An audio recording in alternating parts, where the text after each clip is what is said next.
तो हमने इस प्रॉब्लम को देख तो लिया कि एक्चुअली इस प्रॉब्लम में हो क्या रहा है। दो दो बुक्स हैं। एक बुक का एक पेज लेता हूँ, फिर दूसरी बुक का दूसरा पेज लेता हूँ।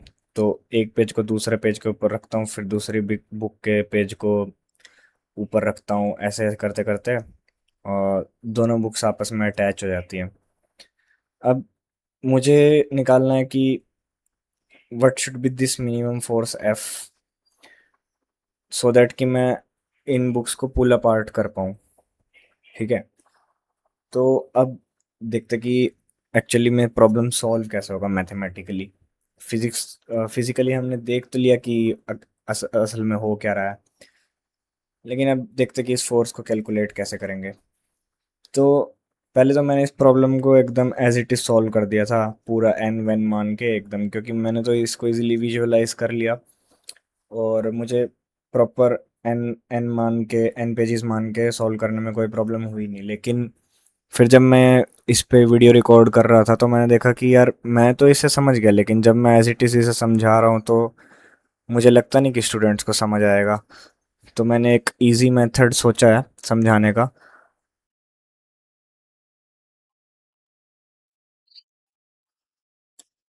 तो सबसे पहले एक पेज का मास m दिया हुआ है, ठीक है। अब देखो, ये वाली बुक लेफ्ट बुक है, ये वाली बुक राइट वाली बुक है। और ये बुक्स की स्पाइन्स हैं जो मैंने ग्रीन कलर से ड्रॉ किए हैं। स्पाइन मतलब जहाँ से बुक्स के पेजेस अटैच्ड होते हैं। जो ब्लू पेजेस हैं वो राइट वाली बुक के पेज हैं, और जो पिंक पेजेस है वो लेफ्ट वाली बुक के पेजेस हैं, ठीक है। अब देखो कि लेफ्ट वाली बुक पे भी फोर्स एफ लग रहा है, राइट वाली बुक पे भी फोर्स एफ लग रहा है। ओ हाँ ठीक है। कलर चेंज करता हूँ एक बार। तो जब लेफ्ट वाली बुक पे फोर्स एफ लग रहा है इन लेफ्ट डायरेक्शन, तो लेफ्ट वाली बुक लेफ्ट की तरफ मूव करना चाहेगी। तो जो इन दोनों सरफेसेस के बीच में फ्रिक्शन है, लास्ट के दो पेजेस के बीच में, वो लेफ्ट वाली बुक के पेज पे तो राइट डायरेक्शन में लगेगा, लेकिन राइट वाली बुक के पेज पे लेफ्ट डायरेक्शन में लगेगा। क्योंकि लेफ्ट वाली बुक लेफ्ट डायरेक्शन में मूव करना चाह रही है और फ्रिक्शन उसे रोकना चाहेगा, तो फ्रिक्शन राइट डायरेक्शन में लगेगा। और न्यूटन थर्ड लॉ से राइट वाली बुक के लास्ट पेज पे फ्रिक्शन लेफ्ट डायरेक्शन में लगेगा। ठीक है।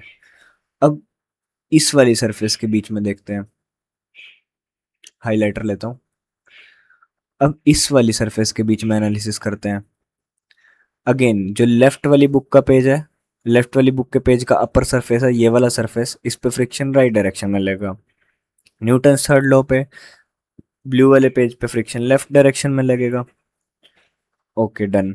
अब इस वाली सरफेस का एनालिसिस करते हैं। तो अगेन इस वाली ये पिंक पेज पे फ्रिक्शन राइट डायरेक्शन में लगेगा, ब्लू वाली बुक पे लेफ्ट डायरेक्शन में लगेगा। ये वाला सरफेस भी हो गया। अब इस सरफेस की बारी। तो इस सरफेस पे पिंक पेज पे फ्रिक्शन राइट डायरेक्शन में, ब्लू पेज पे लेफ्ट डायरेक्शन में। ठीक है, ये सरफेस डन हो गया। अब इस सरफेस की बारी।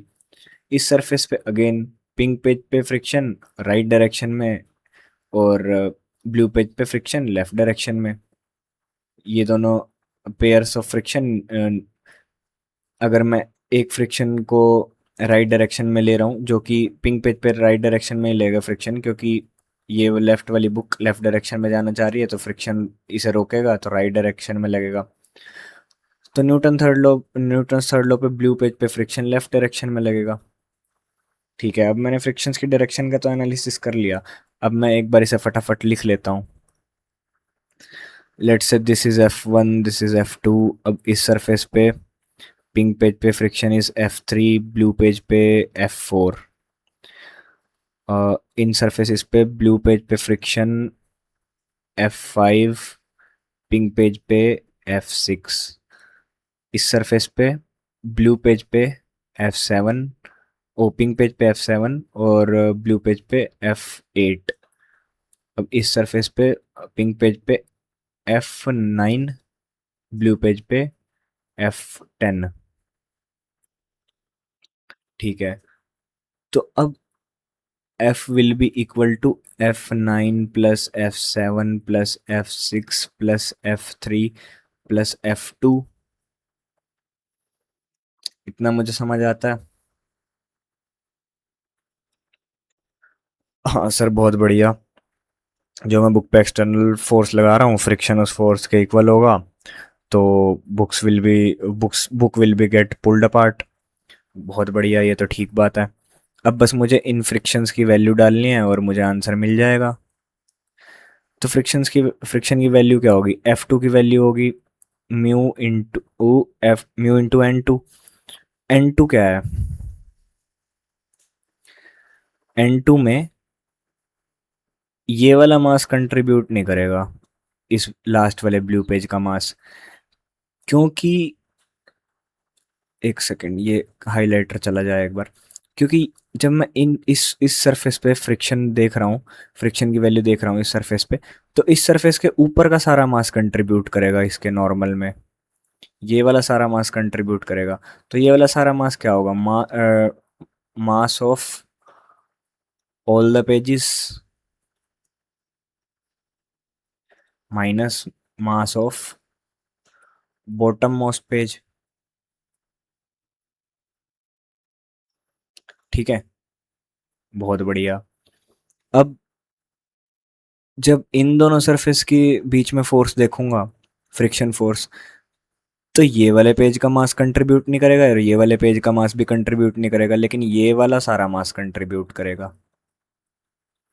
हाँ सर, बहुत बढ़िया, सही बात है। फिर फिर इन दो सरफेसेस के बीच में देखूंगा, तो ये वाला सारा मास कंट्रीब्यूट करेगा, नीचे का मास नहीं कंट्रीब्यूट करेगा। सिमिलरली इन दो सरफेसेस के बीच में ये इन दो पेजेस का ही मास कंट्रीब्यूट करेगा सिर्फ, नीचे के 4 पेजेस का मास कंट्रीब्यूट नहीं करेगा। और इस सरफेस के बीच में फाइनली सिर्फ ऊपर वाले पेज का मास कंट्रीब्यूट करेगा, नीचे वाले किसी भी पेज का मास कंट्रीब्यूट नहीं करेगा। ठीक है सर, सही बात है। अब लिखना इजी है, अब फ्रिक्शन फोर्सेस की वैल्यू लिखना बहुत इजी है।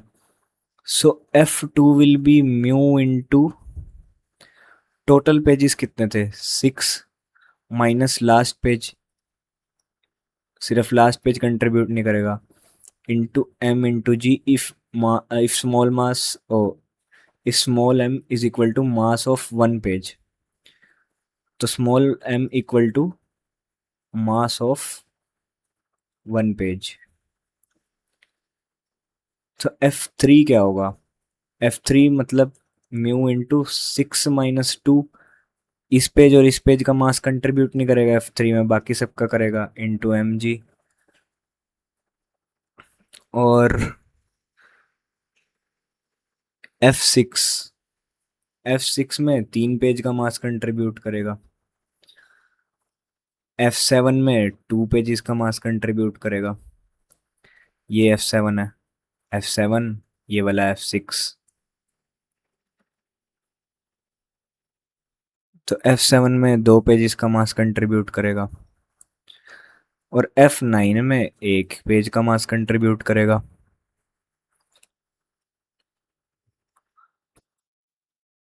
तो ये मेरी नेट फ्रिक्शन होगी। अब ये है क्या? म्यू एम जी कॉमन लिया, 1 + 2 + 3 टिल 5 इक्वल टू F, मतलब कि म्यू एम जी और इस सीरीज का सम क्या होता है? n + 1/2, this will be equal to F।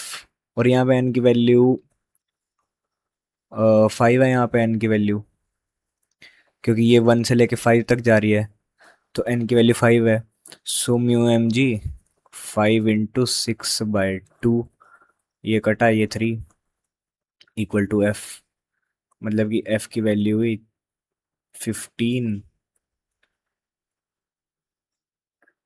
Mu M जी। अब ये तो हमने तीन तीन पेज लेके एनालिसिस किया था, दोनों बुक्स में 3 पेज लिए थे। अब मैं इसको n पेजेस मान के जनरलाइज कर देता हूँ। ये रही मेरी लेफ्ट बुक की स्पाइन, ये राइट बुक की स्पाइन। अब मैं मान लेता हूँ कि दोनों बुक्स में n पेजेस हैं।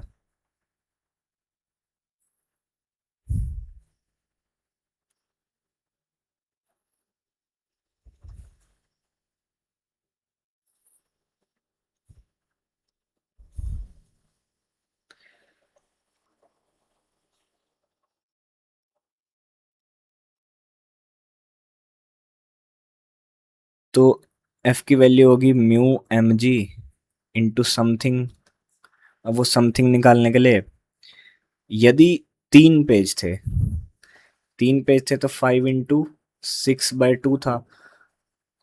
मतलब कि राइट वाले ब्रैकेट में राइट वाले ब्रैकेट में यदि m पेज हैं तो राइट वाले ब्रैकेट में वैल्यू 2m आएगी,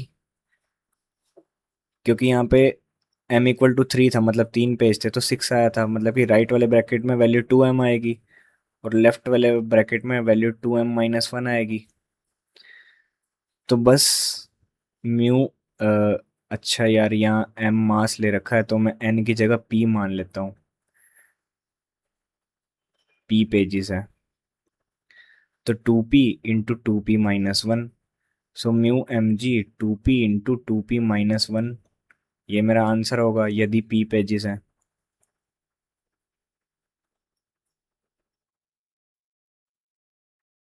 और इसको बाय 2 भी करना है, यहाँ पे बाय 2 भी किया था ना, तो बाय 2 भी करना है। सो इस 2 से इस 2 कैंसिल हो जाएगा।